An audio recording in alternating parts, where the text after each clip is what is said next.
ว่าสินึ่งข้าวทุกคนนี่เตรียมว่าสินึ่งข้าวเนาะสุดท้ายบ่ได้นึ่งข้าวซ้ำโอ้สะแวนในเฮือนเจ้านี่มีเกลือนี่ทงเดียวนี่บ่แม่นบ่โอ้ทุกคนเป็นยังไงน้องคันว่ายามฝนตกเปียกบ่จุดนี้นะเปียกเบิดอ๋อก็คืออยู่บ่ได้แล้วเนาะถ้าว่าฝนตกฝนเป็นยังไงข้าวอยู่เฮือนบ่มีบ่หรือว่าจังไดข้าวหมดอ๋อก็เลยบ่ได้นึ่งเนาะสาแวนถ้าว่าเป็นผู้บ่าวนี่เจ้านี่จะสิมักรุ่นใดผู้บ่าวรุ่นใดก็ได้ตอนนี้น้องจะปี18 15คิดว่า18ทุกคนก็คืออายุ30 40ก็เอาเนาะถ้าแบบคนที่ว่าจริงใจอืม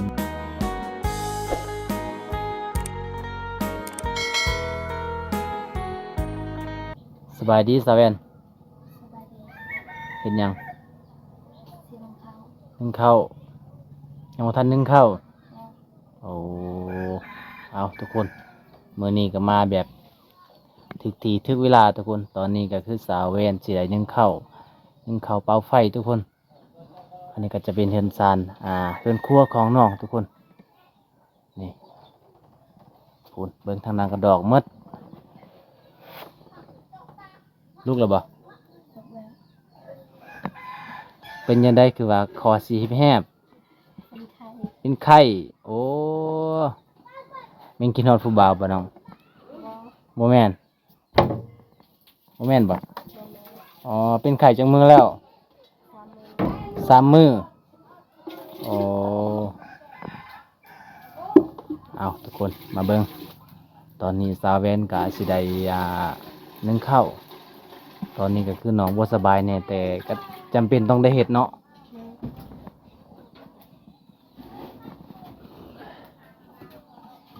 อีเมจะเอาไปใส่บ่ฮู้เอาอีเมเพิ่นบ่ฮู้ว่าไปใส่ทุกคนแต่ว่าตอนแรงๆแม่นส่วนหลายแม่นเกรดนี้ผู้สาวนะจะได้นึ่งข้าวนะผู้บ่าวก็บ่ปานใดผู้ใดผู้ใดที่ว่าเป็นผู้บ่าวนี่ก็บ่สู้เฮ็ดเวียกปานใดมีแต่ผู้หญิงทุกคนเฮ็ดเวียกหาหยังอีกทำมอหาหม้อบ่แม่นหม้อนี่นะโดนแม่บ่แม่นอันนึงอีกอันนึงอยู่ไสบ่เห็นแม่นเขารักแล้วบ่ เอ้ยฉันหลายโจรหลายได้แถวบ้านไสบ้านสะแวนนี่สะเวียนนี่โจรหลายทุกคนเบิ่งน้องใส่น้ำลายปานใดเออบ่หลายปานใดพอดีมันสุกไวทุกคนเลยบ่สะแวนในเฮือนเจ้านี่มีเกลือนี่ทงเดียวนี่บ่แม่แม่นบ่โอ้ทุกคนมาเบิ่งนี่ก็คือบ่มีเลยเด้อคุณหม้อเจ้าก็บ่มีบ่ฮะบ่มีก็คืออันนั้นนึ่งเนาะกะซองทุกคนมี2หม้อในเฮือนของน้องนะโอ้บ่มีแล้วก็หม้อนึ่งเนาะแม่บ่มีเลยเด้อทุกคนเลยคืออันนี้ก็จะเป็นคุบ่คุตักน้ำเนาะอืมบ่มีอีหลีทุกคนเลยเกลือก็ยังเหลือแต่ทงเดียวนั่นแหละเอาทุกคนก็ผู้ใดใจดีเนาะก็สามารถช่วยน้องได้คือหมอตัวใดน้องเฮ็ดกินนะหมอตัวใดหมอตัวนี้แม่หมอตัวนี้ก็คือหมอเฮ็ดกินแม่โอ้ทุกคนนี่อันนะฮูหมอเนี่ยไปแล้ว นี่ก็คือหมอเฮ็ดกินแม่ในเฮือนของน้องก็แบบว่าบ่ซาแวนในเฮือนของน้องนี่ก็คือหมอหนึงนี่กุ้มบ่พอดีบ่เฮ็ดกินนะจะดีพอดีเลยอ๋อใส่มาจักปีแล้วหลายปีหลายปีแล้วเบิ่งทุกคนอันนี้ก็จนไปหมดเนาะแม่อันน่ะฮูหมอนี่ทุกคนปกติมันก็มีเนาะแม่เฮาจับสบายอันนี้ก็ไปแล้วทุกคนจังไดตอนนี้ซาแวนเป็นหยังคือบ่นึ่งข้าวผมไม่ ข้าว บ่มีข้าวอ้าวอีหลีบ่น้องโอ้อ้าวน้องคือค้างหม้อนี่ซะ คิดว่ามี อ๋อคิดว่ามีเมย์จะบ่ได้มาเข้าโอ้ยังจะติดอยู่ในเขาอยู่ในเฮือนน่ะ น้อย ฮะยังจะติด คิดเดียว ยังติดเดียวใส่เอามาเบิ่งดูอืมยังติดเดียวนี้จังได้ตอนแรงกุมอยู่บ่บ่กุมเฮ็ดจังได้บัดนี้อด เอา เอาโอ้ทุกคนน้องว่าสินึ่งข้าวทุกคนนี่เกียมว่าสินึ่งข้าวเนาะสุดท้ายบ่ได้นึ่งข้าวซ้ำโอ้นี่หม้อก็ค้างไว้ปงบ่หม้อนี่ปงเนาะฮะปงบ่ปงสุดท้ายบ่ได้นึ่งเนาะ แม่ เจ้าบ่เบิ่งบ่ บ่เบิ่ง บ่เบิ่งเลย มีแต่ว่าสิหนึ่งปกตินี่คืออีเมเจ้าหนึ่ง บ่ไปหนึ่ง โอ้ตอนแรกมันเจ้าหนึ่ง แม่ ตอนเช้าเป็นอีเมโอ้ตอนแรงก็คืออดเนาะ เอาทุกคนก็คือมื้อนี้ว่าสิน้องว่าสินึ่งข้าวได้ไปแบบบังเอิญทุกคนแล้วก็มาพอน้อง สุดท้ายน้องว่าบ่มีข้าวสินึ่งก็เลยอยู่ซื่อๆเนาะ สิกินข้าวกับหยังมื้อแลงข้าวติบเดียวนะ บ่กินก็ได้ บ่กินก็ได้อดอ๋อกินมื้อนี้อีกอืมทุกคนน่าสงสารหลายทุกคนมื้อนี้สาวแวนก็สิได้อดข้าวเคยอดบ่เคยมื้อหนึงนี่กินข้าวจักเทื่อ สองเทื่อ 2 เทื่อโอ้กินน้อยแท้ตอนเช้าแล้วก็ตอนแลงตอนเที่ยงบ่ได้กินเลยอืมเอาทุกคนก็คือน้องว่าบ่ได้กินข้าวก็ได้นี่อันนี้ก็คือเฮือนของน้องเป็นจังไดน้องคันว่ายามฝนตกเปียกบ่จุดนี้นะ เปียกเบิด เปียกเบิดอ๋อก็คืออยู่บ่ได้แล้วเนาะ แม่ ถ้าว่าฝนตกนึ่งข้าวก็ยากเนาะตอนเช้าๆมันยากได้แต่ว่าฝนตกจุดนี้ก็จุดนี้ได้บ่เปียกบ่ บ่ บ่แต่ว่าจุดนี้ก็เปียกหมดเนาะ แม่ อืมมันออกมาแต่พี่เนี่ยเนาะ แม่ ทุกคน ตอนนี้แม่เจ้าไปทางใดบ่ฮู้เลย แม่ เห็นแต่พ่อเจ้าไอ้พ่อเพิ่นก็อยู่เฮือน แต่ว่าไอ้แม่เพิ่นมันไปหาหน่อไม้บ่ บ่ บ่ได้ไปอ้าวทุกคนก็คือมื้อนี้แปลกอีกอย่างหนึงทุกคนว่าสินึ่งข้าวสุดท้ายบ่ได้นึ่ง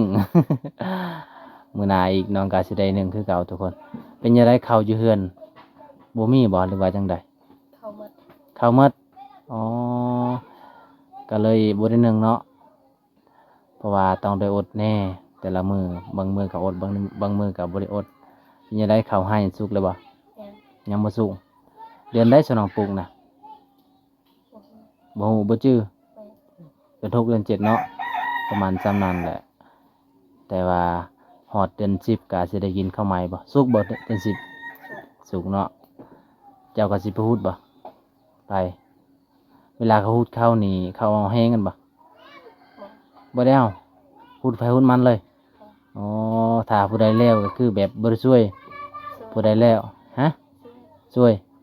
คันว่าช่วยเนี่ยเป็นพี่น้องบ่บ่แม่นพี่น้องก็บ่ได้ช่วยเนาะคันเฮาไปฮูดเขาสมมุติว่าบ่แม่นพี่น้องนี่เขาจ้างเนาะ เขาจ้างเอาเข้าหรือว่าเงิน เอาเข้าเอาเข้าเนาะมื้อหนึงนี่เขาให้จักเป้าอ่ะ ก็ยังบ่ให้มื้อหนึง โอ้ยังบ่ให้มื้อหนึงประมาณจักเป้าอ่ะประมาณจักมื้อ จักมื้อเขาจึงให้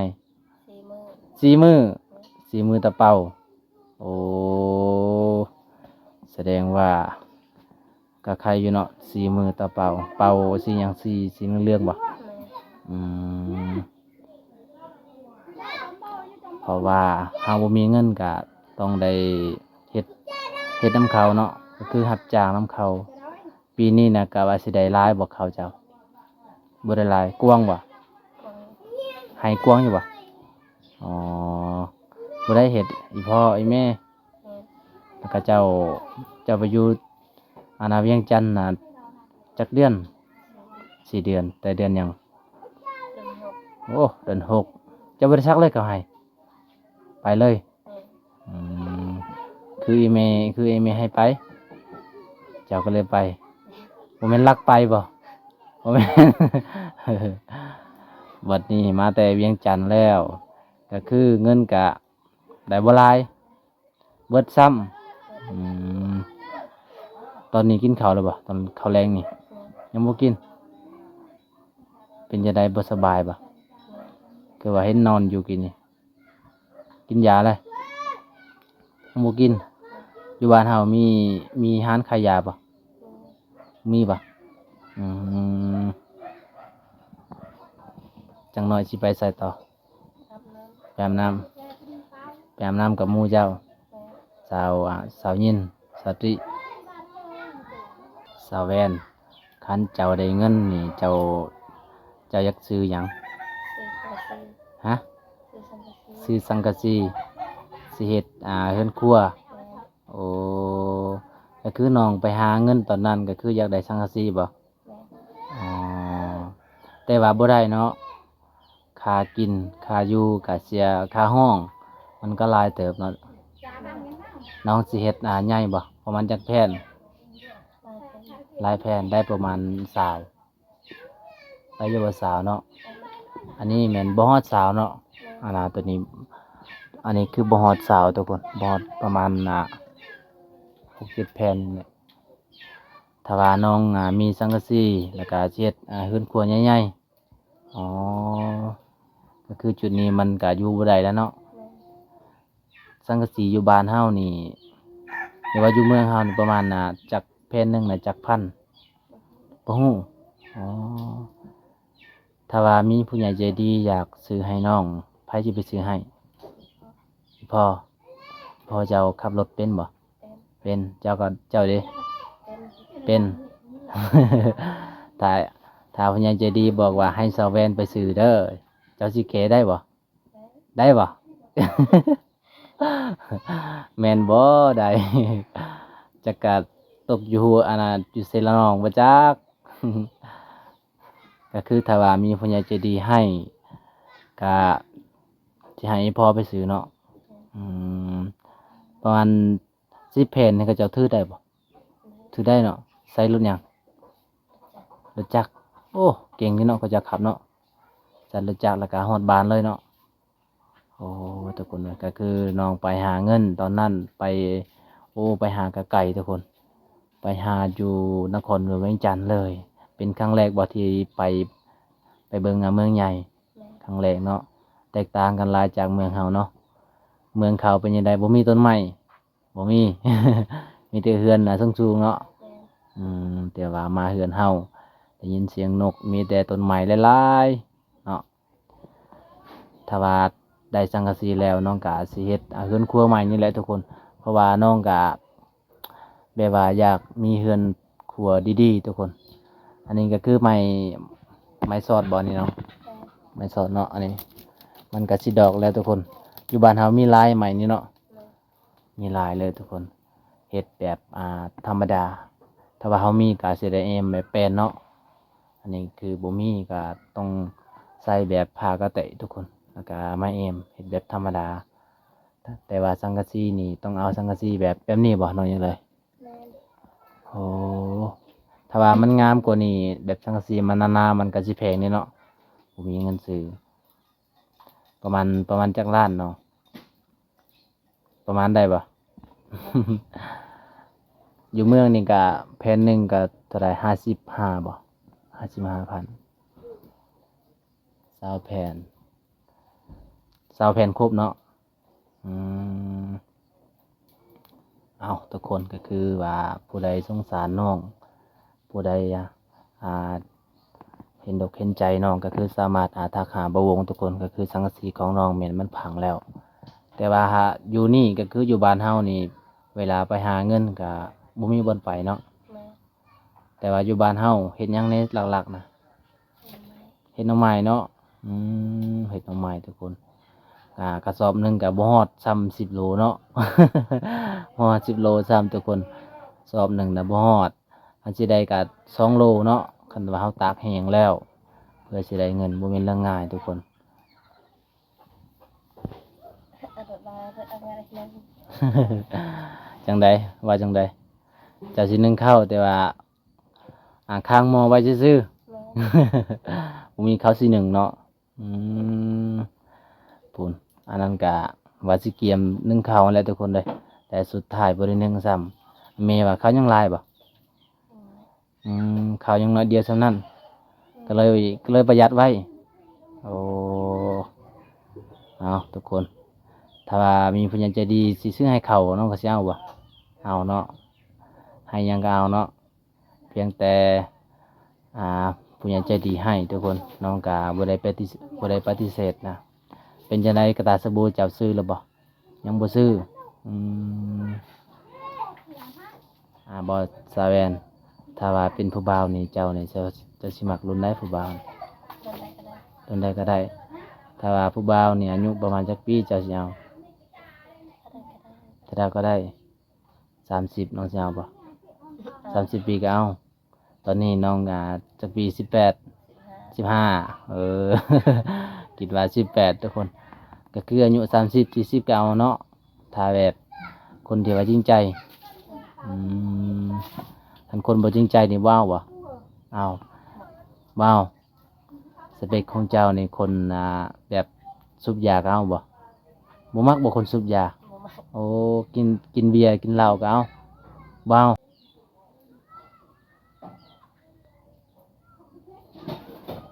อีเมลจะมาแล้วว่าซะเว้น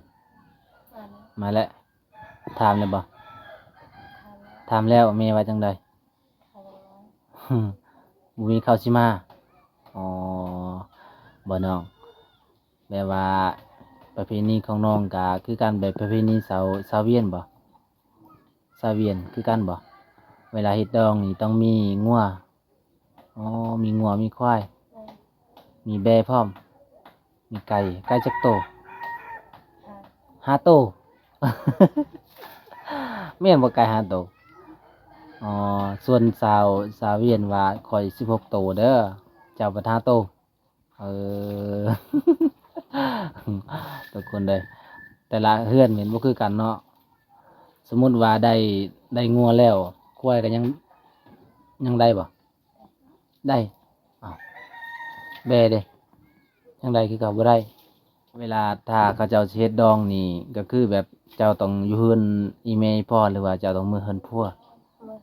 มือเฮือนพัวโอ้ไกลส่ำใดก็ไปอยู่แล้วเนาะถ้าว่าเขาแต่งแล้วก็คืออยู่บ้านเฮาก็ได้บ่ได้อยู่นำอีพ่ออีแม่ก็ได้แม่นบ่ฮะแบบว่าผู้บ่าวเจ้าสิมาสู่เจ้านี่ได้บ่ได้โอ้คือคนในบ้านเฮานี่ก็คือมีบ่แบบว่าผู้บ่าวมาอยู่นำอีพ่ออีแม่มีผู้ใดเจ้าเทิงเขามาอยู่นำลาวบ่โอ้เราเอาคนอยู่บ้านใดเนาะบ่ฮู้เลยภาษาเขาจังไดบ่ฮู้เลย แถวเหนือบ่หรือว่าแถวอยู่ไสแถวภาคเหนือบ่อืมก็คือเราไปเฮ็ดงานแล้วก็ได้แฟนมาแล้วก็พาเมื่อบ้านเลยอ๋อก็เจ้าเฮ็ดดองแล้วบ่ยังเนาะแต่ว่าผู้บ่าวมาเฮ็ดเวียกช่วยอืมแม่นยังบ่ได้แต่งติยังบ่แต่งเนาะสาวเทิงว่าสิอยู่บ้านเฮาบ่หรือว่าสิอยู่ทางผู้บ่าวเราอยู่บ้านเฮาโอ้คันอยู่บ้านเฮานี่ก็ต้องเฮ็ดแบบเพื่อนต่างเลยเนาะอยู่นํกันกับอีพ่ออีแม่พ่อเฒ่าแม่เฒ่าก็คือบ่ได้เลยเนาะฮีตเฮาทุกคนแต่ละฮีตมันบ่คือกันถ้าว่าแบบเป็นคนลาวนี่ถือศาสนาพุทธก็ได้เนาะเขาอยู่นำพ่อเฒ่าแม่เฒ่าได้แต่ว่าประเพณีเฮาก็คือได้หลายอย่างทุกคนว่าจะเป็นงัวควายก็คือขาดบ่ได้นะน้องเนาะแต่ว่ามาอยู่เฮือนอีพ่ออีแม่หรือว่าพ่อเฒ่าแม่เฒ่านี่ต้องได้เฮ็ดเฮือนต่างทุกคนมันแตกต่างหลายหรือว่ามันแปลกเนาะสาแวนเนาะกินบ่เหล้าเบียร์บ่กินโอ้ก็คือแบบ เจ้าก็มักแบบเจ้าเลย ก็คือแบบบ่กินเหล้าบ่กินเบียร์ก็คือสเปคของเจ้าอืมถ้าว่าคนที่ว่าถูกใจเจ้านี่เจ้าสิเบิ่งใจประมาณจักเดือนเจ้าจึงสิคบได้รายเดือนโอ้สาเหตุหยังที่ว่าเบิ่งรายเดือน เขาบอกโคเลย หึ เขาบอกว่าเขาเป็นแบบไหน อ๋อแบบบ่ฮู้ว่าเขาเป็นแบบใด แม่ นิสัยเขาจังใดเนาะแล้วก็เบิ่งว่าเขาสิมักแท้หรือบ่นั่นบ่ แม่ อืมถ้ามีคนฮักนี่เขาดองน้องน่ะประมาณจักล้าน บอกว่า บ่ฮู้ก็คืออีพ่ออีแม่เว้า แม่ โอ้ปกตินี่เท่าไรอีเมเขาดองอีเมเจ้านี่บ่ฮู้เลยอ๋อเขาเจะบุอีพ่อบ่ได้เว้าสู่ฟัง แม่ ก็เลยบ่ฮู้เนาะอ๋อก็คือเขาดองเจ้าก็บ่ฮู้ให้อีพ่ออีเมตัดสิน อ้าวอยู่ในใจเจ้านี่เจ้าสิเอาประมาณจักล้านเนาะ50 ล้านโอ้ ก็คืออยู่ในใจเจ้าอยากได้50 ล้าน แต่ว่าบ่มีก็ลดให้บ่โอ้ก็แนมว่าฮักมักกันเนาะเอากันแล้วก็คือแบบเขาฮักเขาแพงเจ้าอ๋อโดยก็คือความฝันของผู้หญิงทุกคนก็อยากมีคนที่ว่าจริงใจแล้วก็ฮักเดียวใจเดียวเนาะอืมเอาทุกคนตอนนี้ก็บ่วงก็สิขอกลับก่อน เพราะว่ามื้อนี้น้องว่าสินึ่งข้าวแต่ว่าบ่ได้นึ่ง เอาทุกคนจังใดก็ขอขอบใจหลายๆเด้อ FC ทุกๆคนที่เข้ามาติดตามและรับชมมื้อนี้ก็บ่วงก็มาเยี่ยมยามสาวแว่นทุกคนโอ้ย สาวแว่นสาวเวียนขึ้นภูเลยบ่ แม่ อ๋อสาวเวียนขึ้นภูแล้วสมพอบ่วงไปหาบ่เห็นทุกคนเอาคลิปนี้บ่วงก็สิขอจบเท่านี้ก่อนเด้อผู้ใดเข้ามาแล้วกดไลค์กดแชร์กดติดตามอ่า สาวแว่นต่อไปทุกคนคลิปนี้เขากล่าวสบายดี บ๊ายบาย